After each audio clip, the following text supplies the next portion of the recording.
সম্মানিত ভাইয়েরা, আজকে রবিউল আউয়াল মাসের 2 তারিখ। মাসটি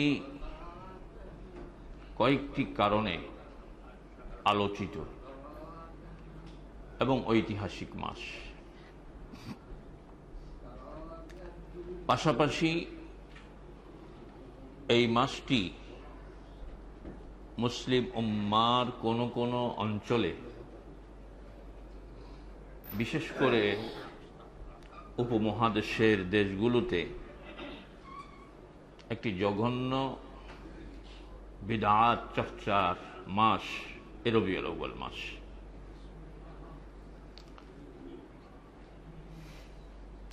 এই মাসটি আলোচিত, বিশেষ করে রাসূলুল্লাহ সাল্লাল্লাহু আলাইহি ওয়াসাল্লাম তাঁর জন্ম এবং মৃত্যু কেন্দ্রিক ঘটনাবলীর সাথে এই মাসটি জড়িত। এই মাসের 12তম তারিখকে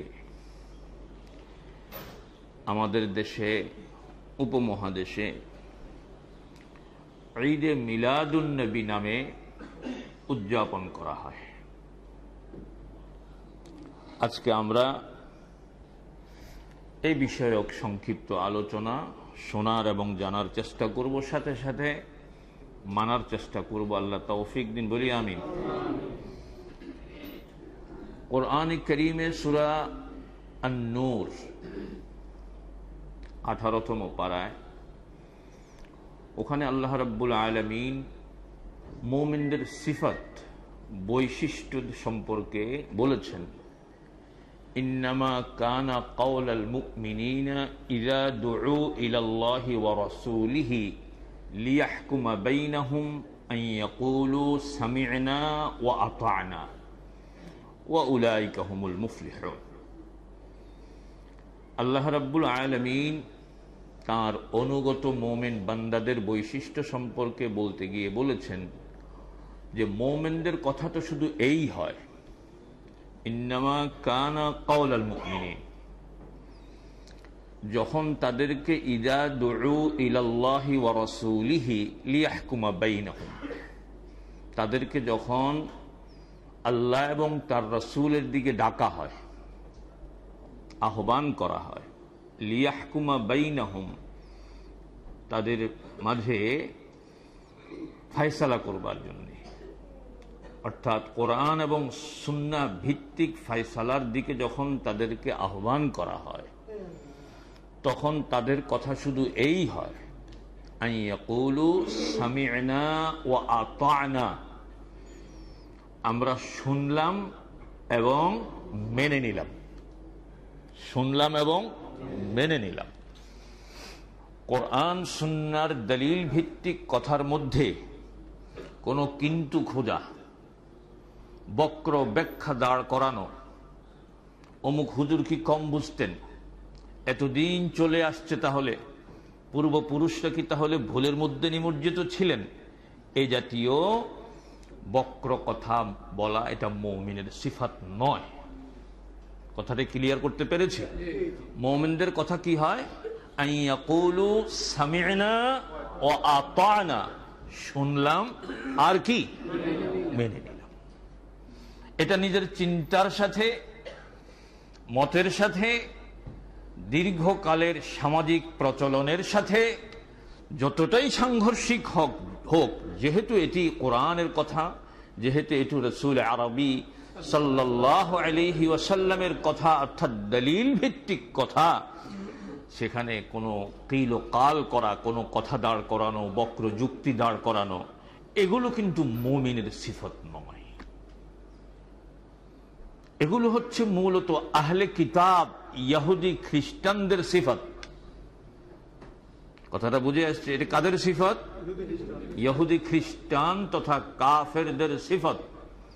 এ বিষয়ে কোরআনে অনেক দলিল আছে যে তাদেরকে যখন বলা হয় আসমান থেকে অবতীর্ণ কিতাব তথা বিধানের অনুসরণ করো, তখন তারা বলে যে না না না, আমরা আসমান থেকে অবতীর্ণ কিতাবের অনুসরণ করব না, বরং আমাদের পূর্বপুরুষদেরকে যে আদর্শের উপর পেয়েছি, যে প্রচলনের উপর পেয়েছি, আমরা তারই অনুসরণ করব। ইন্না ওয়াজাদনা আবাআনা লাহা আবিদিন, এটি হলো কাফেরদের বক্তব্য। তবে দুঃখজনক হলেও সত্য, রাসূলুল্লাহ সাল্লাল্লাহু আলাইহি ওয়াসাল্লাম ভবিষ্যৎবাণী করেছেন। যেহেতু তিনি দ্বীনি বিষয়ে ওহীর অনুসরণ ছাড়া কথা বলতেন না, তার সেই ভবিষ্যৎবাণীগুলো, যেগুলো মুহাদ্দিসিনদের যাচাই বাছাইয়ে সহিহ হিসেবে প্রমাণিত, সেই ভবিষ্যৎবাণীগুলো 16 কলায় পূর্ণ হতে চলছে। রাসূলুল্লাহ সাল্লাল্লাহু আলাইহি ওয়াসাল্লাম ভবিষ্যৎবাণী করেছেন যে আমার উম্মতের উপর এমন একটি সময়কাল আসবে, তখন তারা আহলি কিতাবদের এত অন্ধ অনুসরণ করবে যে তারা যদি কোনো গুইসাপের গর্তেও অবস্থান করে ঢুকে যায়, আমার উম্মতের লোকগুলো ডান বাম কোনো চিন্তা না করে তাদের অনুসরণে ওই গুইসাপের মধ্যেও প্রবেশ করবে। অর্থাৎ অন্ধ অনুসরণ এমন ভাবে হবে। ঠিক অনুরূপভাবে আহলে কিতাবদের যেই বক্তব্য যে কোরআন সুন্নাহর সামনে বিভিন্ন যুক্তি পেশ করা, বাপ দাদার আমলের কৃষ্টি কালচারের দোহাই দেওয়া, এটি আমাদের মধ্যেও, আমি কইলে না দোষ, আপনারাই কোন আবার কোন আছে। এখনো অনেক মুমিন মুসলমানকে পাওয়া যায় কোরআনের দলিল দিয়ে, সুন্নাহর সুস্পষ্ট দলিল দিয়ে কথা বলার পরেও তারা বলে অমুক হুজুর, অমুক বুজুর্গ, অমুক পীর সাহেব, তারপরে বাপদাদার আমল থেকে এত কাল পর্যন্ত এটা চলে আসছে, কি বলেন আপনি নতুন নতুন কথা। এই জাতীয় বলনেওয়ালা আল্লাহর বান্দা সমাজে আছে না নাই? সমাজে থাকলেও সম্ভবত আফ্রিকান অঞ্চলে আছে, আমাদের ফেনীতে তো আছে নাকি? আলহামদুলিল্লাহ। তবে আমরা গর্ব করতে পারি যে অন্তত এই অঞ্চলে নেই। হ্যাঁ, আল্লাহ আমাদেরকে হেদায়েত দিন বলি আমি। তাহলে আমরা মূল বিষয়ে প্রবেশ করি। ঈদ এর অর্থ কি? খুশি, আনন্দ। এর আরেকটি ঈদ মিলাদুন নবী যেটাকে বলা হয়, জন্মের সময়কালকে আরবিতে মিলাদ বা মাউলিদ বলা হয়। সেই হিসাবে মিলাদুন নবীর অর্থ কি দাঁড়ায়? নবী করিম সাল্লাল্লাহু আলাইহি ওয়াসাল্লামের জন্ম কেন্দ্রিক আনন্দ, নাকি? এর সাথে সাথে আরো কিছু বিষয়ের সাথে জড়িত।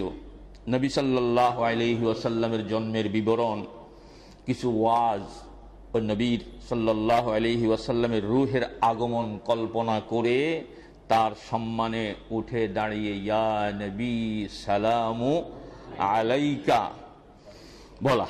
সবশেষে জিলাফি বিতরণ, সাইজ যাই হোক, মিষ্টি কম হোক আর বেশি হোক, এই সব মিলিয়ে এই অনুষ্ঠানটার নাম দেওয়া হয়েছে। আচ্ছা, এটা দিয়েও এই ঈদে মিলাদুন নবী, এটিতে ধরেন রবিউল আউয়াল মাসের 12 তারিখ কেন্দ্রিক সীমাবদ্ধ, কিন্তু এটি এমন জনপ্রিয়তা পেয়েছে মিষ্টি থাকার কারণে।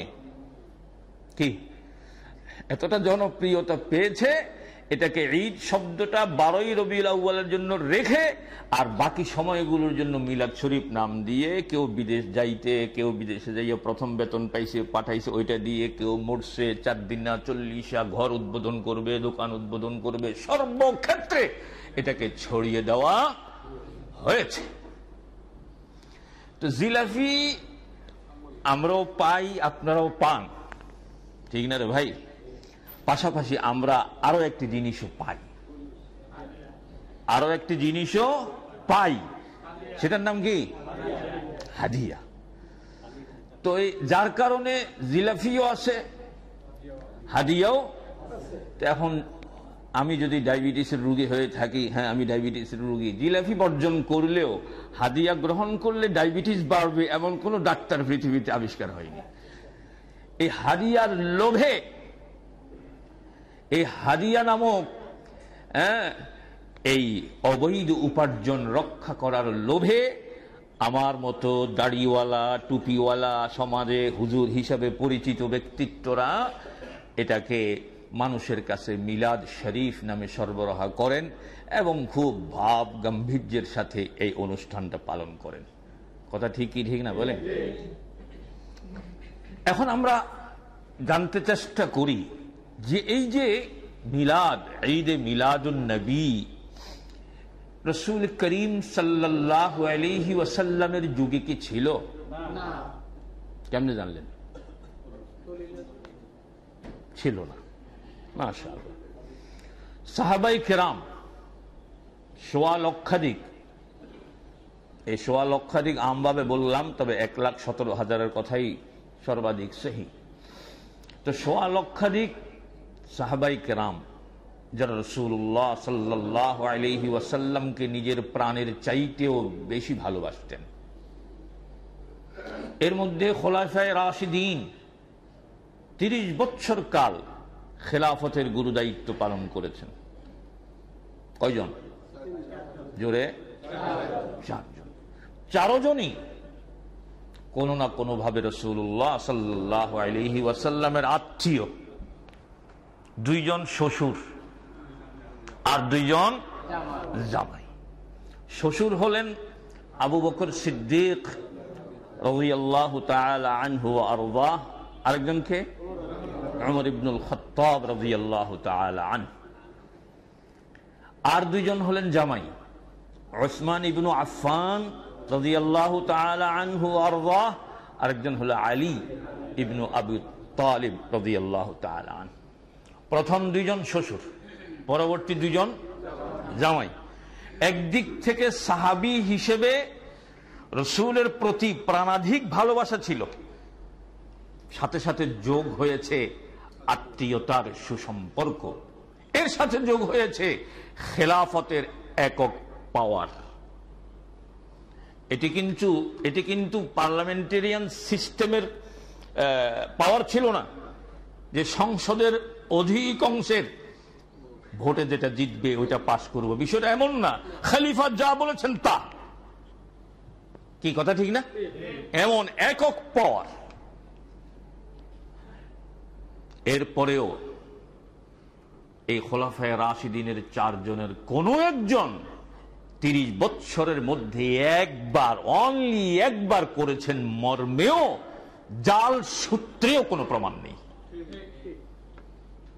সহি তো দূরের কথা, হাসান তো দূরের কথা, যায়েফ তো দূরের কথা, জাল সূত্রেও কোনো প্রমাণ নেই, কিতাবে নেই।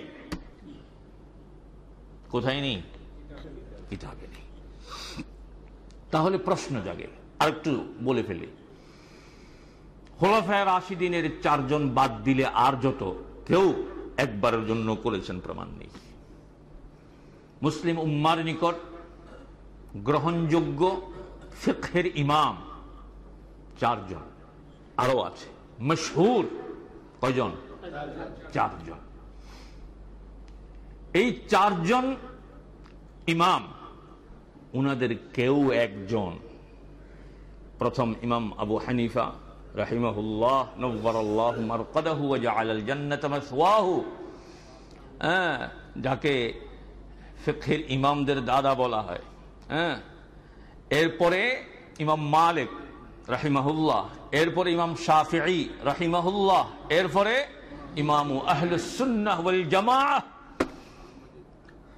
আহমদ ইবনু হাম্বল রাহিমাহুল্লাহ। এই 4 জনের একজনও এটা করেছেন, করার পক্ষে মত দিয়েছেন, অন্তত জায়েজ এরকম ফতোয়া দিয়েছেন। আল্লাহর কসম, আকাশের নিচে জমিনের উপরে এর কোনো দলিল নেই, এর কোনো দলিল নেই।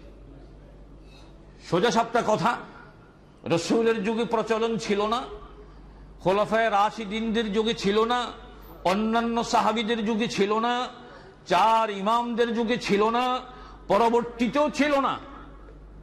প্রশ্ন জাগবে, তাহলে এমন একটি ইবাদত, এমন একটি আমল যেটি আমাদের ঘরে ঘরে পালিত হয়, যেটার পক্ষে থাকলে আপনি সুন্নি আর বিপক্ষে গেলে আপনি ওয়াহাবি অথবা আহলে হাদিস, এমন একটি বিষয়, এর উৎপত্তি কোত্থেকে হলো এটাও তো জানা দরকার।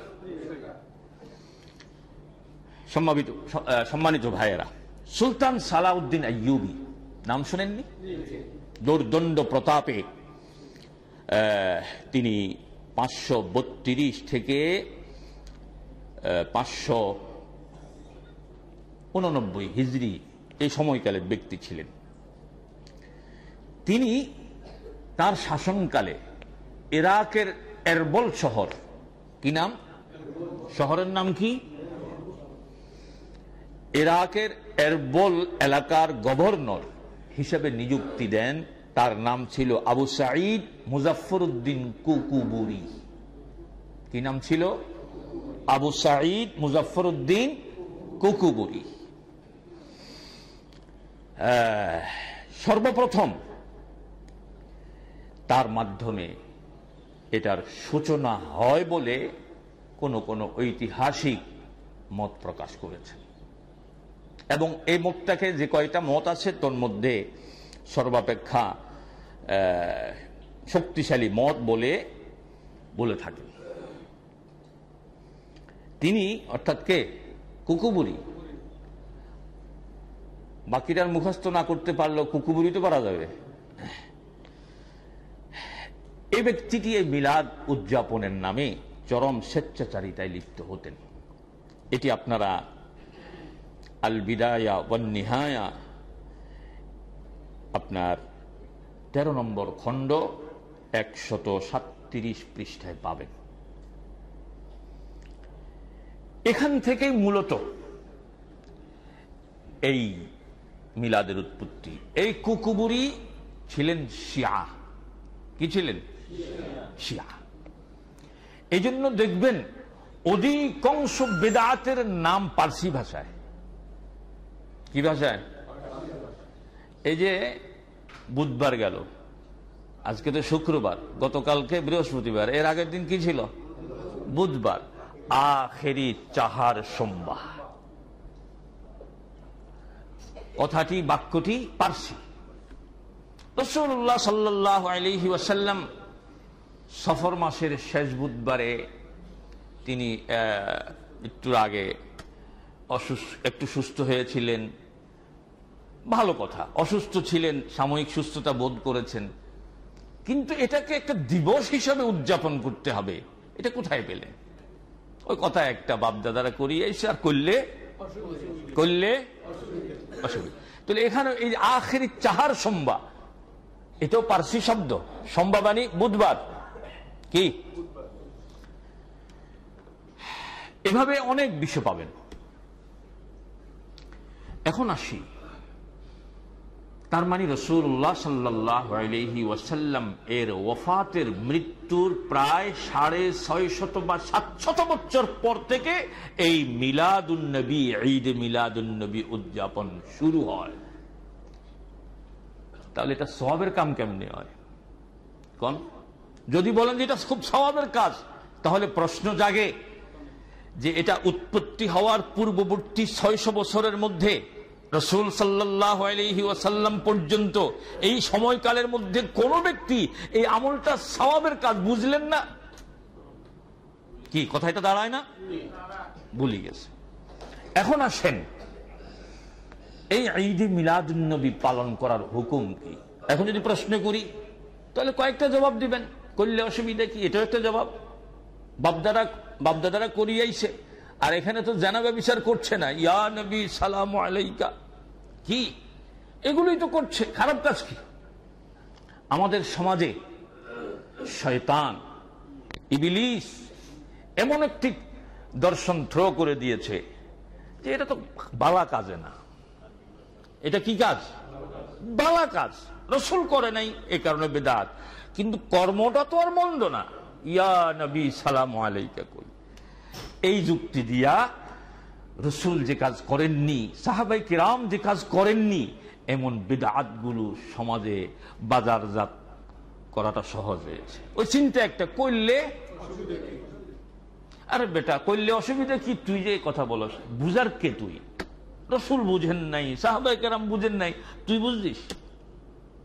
এখন সমস্যা হলো এক জায়গায়, এই মিলাদের মাধ্যমে আমি যে কিছু পয়সা পাই, মিলাদ বন্ধ হইলে সেই পয়সা আমার বন্ধ হয়ে যাবে, আর আসবে না। এই কারণে আমি আর আজকে থেকে এরা এভাবে বলবো না, আমি এর বিরুদ্ধে খুব ক্ষেপে যাই। কি বৈধ কি অবৈধ উপার্জনের পথ যখন বন্ধ হয়, সংশ্লিষ্ট ব্যক্তি ক্ষেপে যায়, ঠিক কিনা বলেন? এই যে দেখেন না, সরকারি চাকরিজীবীদের অর্থনৈতিক ডাটা তালাশ করা হয়েছে, সবাই এখন বেজায় নারাজ। কি অখুশি না? যেখানেই হাত দেয় ওরা নারাজ। তার মানে আমরা বৈধ কিংবা অবৈধ যে পথে উপার্জন করছি, সরকার আবার এখানে মাথা কামায় কেন? কথাটা অনেকটা এরকম হয়ে গেছে না? এটা এই লাইনে যেমন, আমগো লাইনও তেমন। কথা বুঝেন নাই মনে? ওই লাইনে যেমন আমগো লাইনও তেমন। তবে আমাদের আর ওদের মধ্যে একটা পার্থক্য আছে। ওরা তো কর্মবিরতির হুমকি দিতে পারে, কিন্তু আমরা মসজিদের ইমাম কর্মবিরতির হুমকি দিতে পারি না। কি কথা ঠিক কিনা বলেন? অসুস্থতার দোহাই।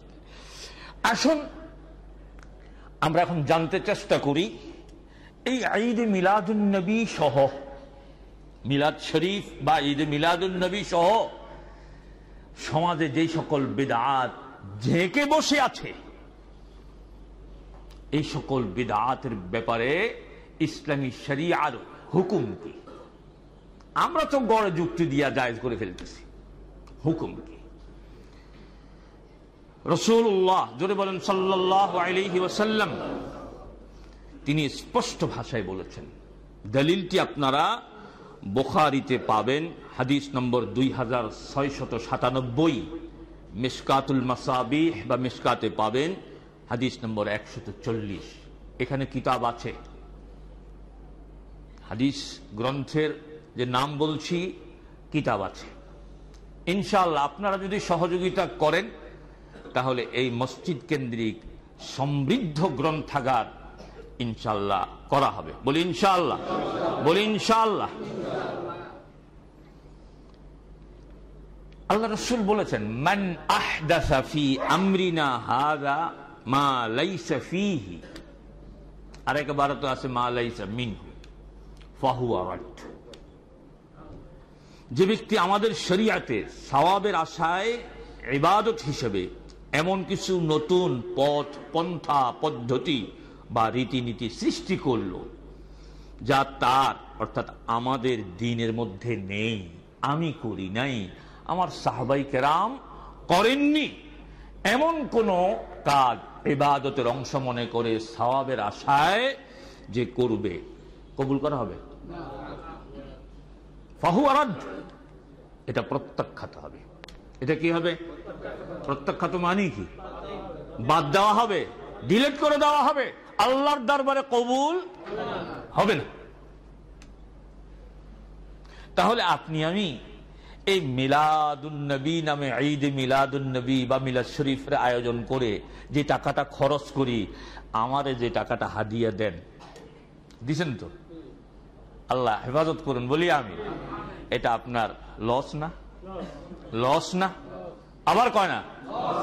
আবার অমুসলমান ব্যবসায়িক জগতে লাভ লস বুঝেন? হ্যাঁ, সরকারের কর ফাঁকি দেওয়ার জন্য সুযোগ তালাশ করেন, কি লাভ।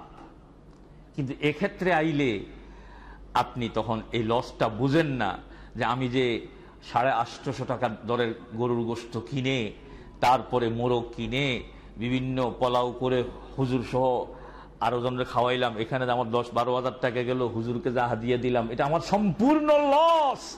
এই টাকাটা যদি আমি কোনো অনাথ ইয়েতিমকে দিয়ে দিতাম, তাহলে তো আমার আরো বেশি সওয়াব হতো। এই এই এই আমরা আমাদের অবৈধ উপার্জন ঠিক রাখার জন্য আমরা বলি যে না ভাই এটা করেন, এটা অনেক সওয়াব। নাউযুবিল্লাহ, জোরে বলবেন না আস্তে বলবেন? আল্লাহ রাসূল কি বলেছেন? যে কাজটার সপক্ষে কোরআন সুন্নাহর সুস্পষ্ট দলিল থাকবে না, ওই কাজটা আপনি ইবাদত এবং সওয়াবের নিয়তে করবেন, আল্লাহর কসম আল্লাহর দরবারে এই আমল কোনো কবুল হবে না। আমি এই বিষয়ে একটা উদাহরণ দেই, আর আগে দিয়েছিলাম, আজকে স্মরণ করিয়ে দেই। এই যে আপনাদের মোবাইলের ডিজিট নাম্বার কয়টা? 11টা না? 11টা না? রবি হোক, শনি হোক আর সোমবার হোক, যেটাই হোক, কয়টা? 11টা। এখন আপনি 11টা নাম্বারে টিপছেন, দেখছেন যে যাচ্ছে না। কেন যাচ্ছে না? ভুল। আচ্ছা, নাম্বার যা আছে, যেটা আপনি ভাইছেন হুবহু ঠিক আছে, বেশ কম শুধু এর দূর হয়েছে, আগেরটা পরে, পরেরটা আগে চলে এসে, তারপরেও যাবে না। তার মানে আপনি যার কাছে কল করবেন তার হাতের সিমটা যদি বাংলা লিঙ্কের হয়, তাহলে 019 দিয়ে বাকিগুলো হুবহু টিপতে হবে। 9 জায়গায় 8 দিলে রবিতে চলে যাবে। নম্বর আগে আর পরে মিলাইলে কি যাবে না, হুবহু মিলতে হবে। কথা এরকম না? কথা এরকম কি না? অনুরূপ ভাবে আপনার ইবাদত, আপনার আমলটা যদি আল্লাহর দরবারে কবুল হোক, এটা যদি আপনি চান, তাহলে অবশ্যই আপনার আমলটা সুন্নতে নববীর হুবহু আদলে হতে হবে। কথাটা বুঝে আসছে? আর যদি একটু আগ ফর কন করলে অসুবিধা কি? হ্যাঁ, 6 এর পরে 9 আপনি লিখছেন, 9 এর পরে 6, নম্বর তো হুবহু আসে, অসুবিধা কি? যাবে না। কথা কি ক্লিয়ার হলো? সম্মানিত ভাইয়েরা, আল্লাহ রাসূল সাল্লাল্লাহু আলাইহি ওয়াসাল্লাম সতর্কবাণী উচ্চারণ করেছেন, ওয়া ইয়াকুম ওয়া মুহদাসাতিল উমুর ফাইন্না কুল্লা মুহদাসাতিন বিদআহ ওয়া কুল্লা বিদআতিন দালালাহ। তোমরা দ্বীনের মধ্যে নতুন ইবাদত আমল সৃষ্টি করো না, সৃষ্টি করা থেকে সাবধান থাকো। নিশ্চয়ই প্রত্যেক নতুন বিষয়াবলী, তার মানে ইবাদত, এগুলো সবটাই বিদআত, এবং বিদআত গোমরাহি। এরপর আরেকটি হাদিসে একটি অংশ আছে, ওয়া কুল্লু যালালাতিন ফিন্নার, প্রত্যেক গোমরাহির পরিণাম জাহান্নাম। এই যে প্রত্যেকটি গোমরাহির পরিণাম জাহান্নাম, আপনারা দলিল খুঁজেন মিশকাত হাদিস নম্বর 165, নাসাই হাদিস নম্বর 1579। তাহলে দেখেন, শুধু যে আর্থিক লস, শুধু যে আর্থিক লস, এর মধ্যে কি সীমাবদ্ধ থাকলো? কথার জবাব দিন না। থাকে নাই। অর্থ তো লস হইছে। আল্লাহ রাসূল সাল্লাল্লাহু আলাইহি ওয়াসাল্লামের চূড়ান্ত সতর্কবাণী যে আমলের দ্বারা জান্নাত নয়, বরং জাহান্নামী হওয়ার আশঙ্কা রয়েছে। কথা কি এটা দাঁড়ায় না? আমার সম্মানিত ভাইয়েরা, এখন আসেন, আমাদের কিছু ভাইয়েরা, বিশেষ করে যারা এই মিলাদুন নবীর পক্ষে, তারা অনেক সময় যুক্তি দেন রাসূলের সম্মানে, রাসূলের ভালোবাসায় আমরা এটা করি। রাসূলের ভালোবাসার প্রকাশ করতে গেলে ওখানে কিসের দলিলের প্রয়োজন? কালকে রাতের এক ভদ্র, এটা শব্দটা আমাদের দেশে প্রচলিত, স্বরেও যুক্ত ভদ্র এক লোকের আলোচনা শুনতেছিলাম। কথা না বুঝলেন? উনি কয় ইবাদত আমলে দলিল খুঁজে ওয়াহাবিরা, এবং এগুন আরো সামনে আগায় কয় এগুন বেগুনি এজিদের ছেলা, যেগুনের ইবাদত আমলের ক্ষেত্রে দলিল খুঁজে এগুন সব এজিদের চেলা। রাসূলের মহব্বতে মিলাদ করব, এখানে আবার দলিলের প্রয়োজন কি? দেখছেন নি তামাশা? হ্যাঁ, তো এই যে ওই স্বরেও যুক্ত এই ভদ্রলোক এভাবে বলছে। অনেকে আরো শক্ত কথাও বলে। আমাদেরকে, আমরা যারা বিদআতের বিরুদ্ধে একটু কঠোর কথা বলি, হ্যাঁ, অনেকে সমালোচনা করেন। আবার কেউ কেউ তো কয়কার কাফ হয়কার রও কয়। হ্যাঁ, কেউ আবার ওই কাফের কইতে সাহস লাগে না, তখন কয় ওয়াবি, আহলে হাদিস, ফিতনাবাজ, এই জাতীয় কথা বলে কি বলে না? আল্লাহ উনাদের প্রতি কোনো ক্ষোভ নেই, কারণ এক তো মূর্খ লোক, অবুঝ লোক তো হাজার কথা বলবে। এই যে ছোট ছোট বাচ্চারা অনেক দুষ্টামি করে, মুরব্বীরা কি রাগ হয়? মুরব্বীরা কি রাগ হয়? বাপে কোলে লইছে, অবুঝ ছেলে দিছে বাপের থাপ্পড়, বাপ রাগ হয় না, আরো আদর করে। কিন্তু এই ছেলে একটু যখন বড় হয়, ম্যাচিওর হয়, ওই অবস্থায় যদি বাপের গালে থাপ্পড় ছুট দেওয়া না, কাছে নিলেই তো বাদ দি সবাই জীবনের নাম বলে ছাড়িয়ে দিব। কি কথা ঠিক কিনা? আমরা যতক্ষণ অবুঝ মনে করবো ততক্ষণে, কিন্তু বুঝে নিলে আপনার খবর আছে। থাপ্পড়টা আমাদের পক্ষ থেকে না, আল্লাহর পক্ষ থেকে আসবে। কার পক্ষ থেকে? আমি কথা বলেন, ইন্নাল্লাহা আজিজুন যুনতিকাম, ইন্নাল্লাহা আজিজুন যুনতিকাম। আল্লাহ যে প্রতিশোধ নেওয়ার ইচ্ছা করলে যে নিতে পারেন, এটা কি চোখে আঙ্গুল দিয়ে দেখাইতে হবে? কথা কয় না? আল্লাহর চূড়ান্ত ফায়সালা যখন এসে যায়, তখন আল্লাহটাই আল্লাহু গালিবুন আলা আমরি, আল্লাহু গালিবুন আলা আমরি, ওইটাই বাস্তবায়ন হবে। আল্লাহ আমাদেরকে হেদায়েত দিন, বলি আমিন। এখন রাসূল সাল্লাল্লাহু আলাইহি ওয়াসাল্লামের জন্ম তারিখ নিয়ে ইখতিলাফ আছে। 12টি মত আছে। কয়টি মত? 12টি। মাস নিয়ে আছে, হ্যাঁ, তারিখ নিয়ে আছে, বার নিয়ে নাই। মাস নিয়ে ইখতিলাফ আছে, হ্যাঁ, তারপরে কি তারিখ নিয়ে ইখতিলাফ আছে। কি নিয়ে ইখতিলাফ নাই? বার নিয়ে। কেন ইখতিলাফ নাই? ওইটা সুস্পষ্ট হাদিসের মধ্যে আছে। কি? ইবনে আব্বাস বলছেন ওলিদা ইয়াউমুল ইসনাইন, ওলিদান নবী সাল্লাল্লাহু আলাইহি ওয়াসাল্লাম ইয়াউমুল ইসনাইন। আল্লাহ রাসূল ইয়াউমুল ইসনাইন মানে কি? সোমবার। এই সোমবারে জন্মগ্রহণ করেছেন। এই দলিল থাকার কারণে রাসূল সাল্লাল্লাহু আলাইহি ওয়াসাল্লাম সোমবারে জন্মগ্রহণ করেছেন, এই নিয়ে কোনো বিতর্ক নাই। বিতর্ক আছে তারিখ আর মাস নিয়ে, তারিখ আর মাস নিয়ে। তাহলে সহি হাদিসের আলোকে সোমবারটাই না হওয়ার কথা ছিল, কিন্তু তারিখটা প্রাধান্য দিতে দিয়ে হইল কি জানেন?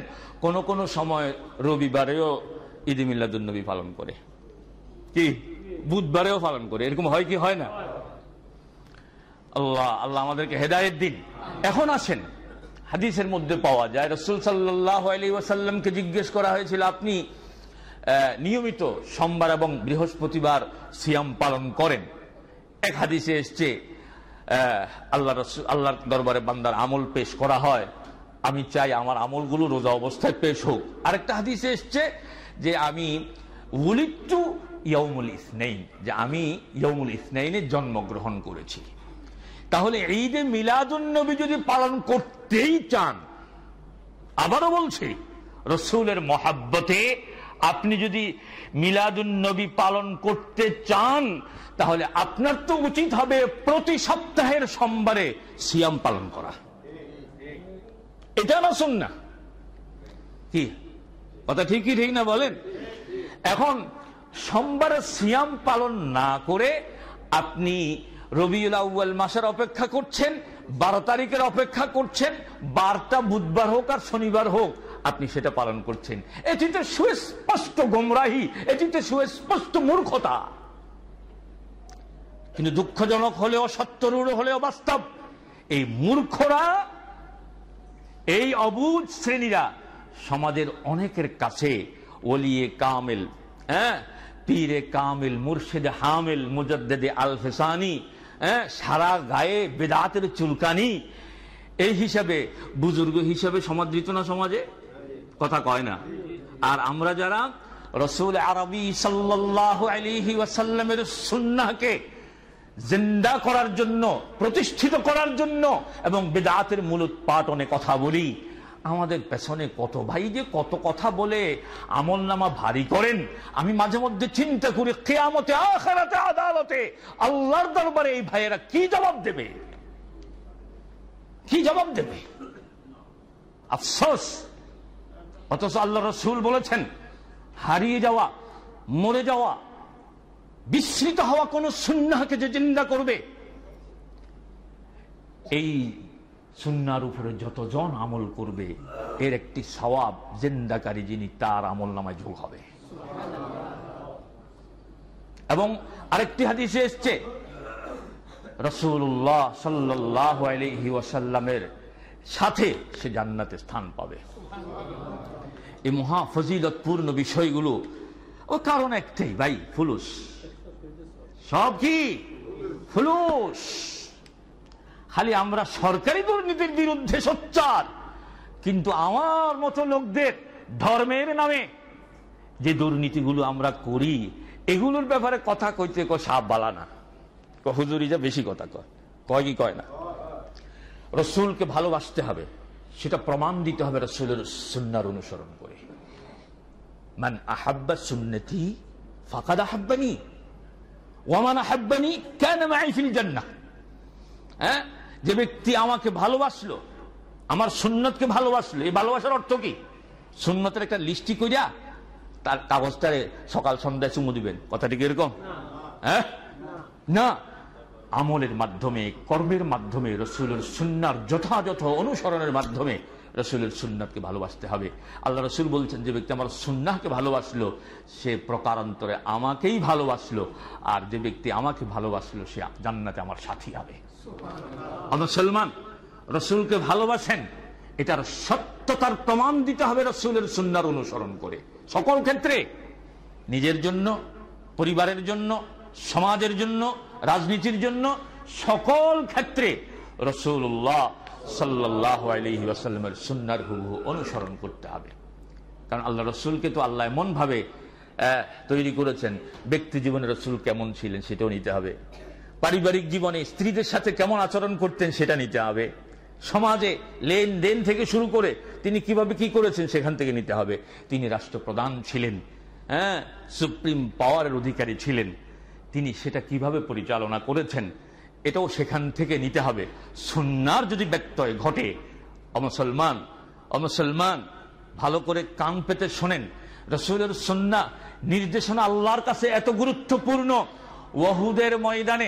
ওহুদের ময়দানে আল্লাহ রাসূল সাহাবায়ে কেরামদের একটি অংশকে বললেন, তোমরা এই গিরিপথ ছেড়ে দেবে না, আমরা মরি বাঁচি যাই হোক, যুদ্ধের ফলাফল যাই হোক, জিহাদের ফলাফল যাই হোক, তোমরা এই গিরিপথ ছাড়বে না। কিন্তু কাফেররা যখন ভেগে চলে যাচ্ছিল, তখন মুসলমানদের এই গ্রুপটা মনে করেছিল আমরা তো যুদ্ধে জিহাদে জিতে গেছি, গনিমতের মাল সংগ্রহের জন্য তারা ওই গিরিপথটা ছেড়ে এখানে চলে আসলেন। তার মানে রাসূলের কথার যথাযথ অনুসরণ করা হয়নি। আল্লাহ রাব্বুল আলামিন রাসূলের এই সাহাবায়ে কেরামদের কত ছাড় দেননি? দিয়েছেন। গুরুত্ব বুঝতে হবে। আল্লাহ রাসূল সাল্লাল্লাহু আলাইহি ওয়াসাল্লাম তার এই মিলাদে নামে যে এটা করা হয়, এখানে একটা মারাত্মক শিরকি আকীদা রয়েছে। অনেকে মনে করেন যে এই সময় আল্লাহ রাসূল উপস্থিত হন, এটা কিন্তু তাদের আকীদা। এই যে দাঁড়ায় রাসূলের সম্মানে, তা আমি কই যে 5 ওয়াক্ত নামাজ পড়লি, এর মধ্যে কত নফল নামাজ পড়লি, সুন্নত পড়লি,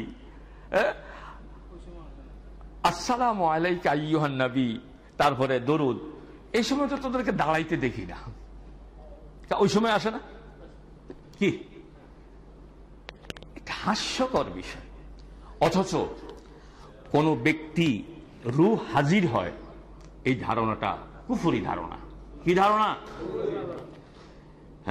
হানাফি ফিকহের কিতাব ফতোয়া বাজ্জাজিয়া, এতে স্পষ্ট এই বিষয়ে বলা হয়েছে, মান জান্না আন্না আরওয়াহুল আমওয়াত হাজিরাতুন না'লামু ইয়াকফুর। যে ব্যক্তি ধারণা করে যে মৃত ব্যক্তিদের রূহ হাজির হয়ে থাকে, আমাদের দেশে শবে বরাতের সময় কিন্তু অধিকাংশ ধারণা তাই করে, কি করে না? মুরব্বীরা মৃত ব্যক্তিদের রূহ হাজির হয়ে থাকে, সে কাফের, সে ব্যক্তি কাফের। কারণ এটা কোরআন সুন্নাহর সুস্পষ্ট দলিল বিরোধী। তো